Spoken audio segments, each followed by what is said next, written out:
G'day traders, welcome to wrap up of Thursday the 29th of March. So plenty of action on this day, plenty of directional moves and quite a good day, and had a lot to do with the relations of the dailies. So I mean, just to explain the days, and we quite often do, is when you can see clearly all this year we're in a buyer's market. Even in these pullbacks, pullback and pullback there, you still got to remember the buyers are in control. You can look for sellers as long as the majority of your trades are with the buyers, but in this pullbacks you can look for sellers, but just realize until we start breaking down through support levels, which we haven't done all year long, the buyers are still in control. It's amazing how many times they've just come back and taken this market straight back over, which is exactly what happened today. So let's go through it. To start off the day, when we did push down, we had a very similar start to a day earlier on Wednesday, where we had this sideways action and the market's basically toing and froing and trying to decide which way they wanted to go.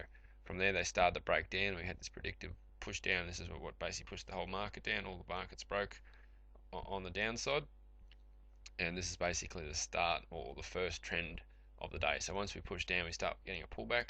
Then we can start looking, for a couple of things. We've got to, obviously go with the sellers, but be wary that it is a buyer's market. So as it's pulling back, we're looking to catch a pullback or get something on the continuation and look for basic continuation of the sellers.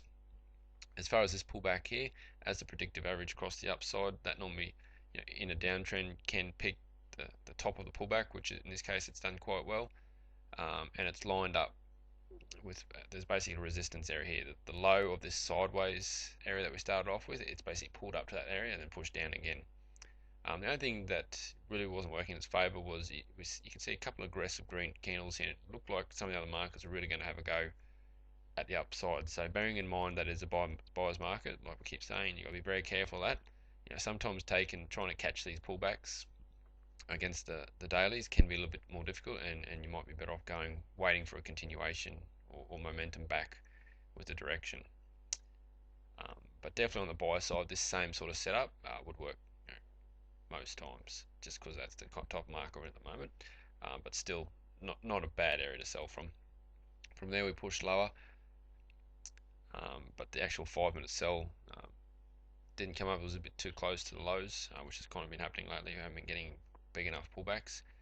But I mean, the setup then, this uptrend, basically through lunch and the early afternoon, this upside was definitely coming, and there's a lot of evidence to say that these markets were heading up. You can see, straight back from the beginning, we pushed down, pull back. From there, we haven't pushed lower, and all the other markets didn't push lower either. I mean, a couple of weeks maybe a tick lower, but the body of these candles haven't got the power to go on the downside. Then you see we've quickly popped up, and again we've formed another shoulder. So you can see, but each time we're making higher lows, and the buyers are getting more and more strength as we're building to the afternoon. In the end, we had a signal come here, a 5-minute signal here, but you can see by this stage moving average is already pointing to the upside. So again, evidence that the buyers are around. So not one to take as a 5-minute sell, that's for sure. But we also still hadn't broken up through support level or resistance levels, which is this area here. So I mean, the fade was an option to buy from here, or what I prefer to see is wait for that shoulder to form, then get confirmation on the upside, which came here, and you can see the predictive average crossing up here. So this is a bit more of a directional buy, and this is the spot I thought was a really great place to go from, and from there the trend just headed up. Another great area, you can see obviously the buyers are around, all the other markets are breaking up. The Russell really led these markets up. It was very strong on the upside. This pullback area is often a great one that works quite well as well. We got within about half a point of the highs, so you can see the cash market highs over here. Didn't quite get there. We pulled back. So when this pullback's happening, again, so this is with the buyers, so you can have a lot more confidence in this pullback, and you want to see that other markets are holding the pullback as well and not pushing down strongly and looking like they want to start a new trend. And in this case, all the other markets looked like they wanted to continue, and it was just a pullback. We also had yesterday's low line here as well, which was holding it as a great support. And then, so this is the type of area where you can look to get a little bit more aggressive and take the actual trade as a pullback. So anywhere around this 92 area, and then again get back on the buy side. And from there we got a really good continuation, and the buyers just kept on coming.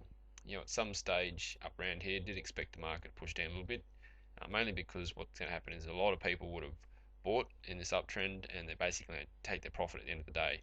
and to take your profit, obviously you've got to sell. So quite often you can get a bit of a push down to finish off. But that surprisingly, that never actually came, and the buyers just showed their strength. So what does that mean? It could possibly mean that people are holding, and these buyers could continue. You can see from here going through the pre-market leading up to Friday, we've pushed up higher again to where we are now. So definitely keep that in mind approaching Friday's trading. To show you on the 1 minute chart, so here's this sideways period, but it was building to the downside, even though it was very sideways, and we hit upper and lower power points, and it wasn't really clear which way it wanted to go. You can see most times it was pushing lower without breaking higher. From there we got that bit of a push down, then this is the pullback. But again, you can see through this area here, there's no momentum. You can see the leg's really been taken from the sellers here, and nothing signifying that this sell is going to continue. From there we pull back, basically a second time of this downtrend, and if you're wanting to sell, this would be the area to go from here, but there's just no evidence that the sellers were going to come, and if anything they're setting up to buy, and that's where this shoulder formed, where it basically just had a little bit of a pullback, and it's just loading up for the upside, and from there it pushed up. As far as power fades, we talked in the room about this particular one here being probably an ideal or one of the better areas for the day to buy, as everything was setting up on the buy side. You can see if you originally would have taken the power fade, it would have been this one here, so it would have been sitting here, so this one would have actually been stopped out. It got entry, then pull back, then up it's gone there. But with these ones, a really great way to approach them, and it's David said it many times, that when you think it's ready to go, wait for it to pull back once more, then go. Okay, so sometimes you might miss. Yes, if this had went, you might have missed it, but many times it does pull back just before going. So that's something to keep in mind with power fades, and especially on the buy side. The markets tend to give you a little bit more chance to get in. They don't tend to move with a crazy trend like sometimes the sellers do. If the sellers decide to go, sometimes they just decide to go, and that's it. So keep in mind with the fades. This was an ideal area to fade, and basically if you had to wait for that second little pullback, would have nailed it. And from there you can see the market's pushed up really quite well to finish off the day. So that's a wrap up for Thursday. We'll speak to you guys Friday.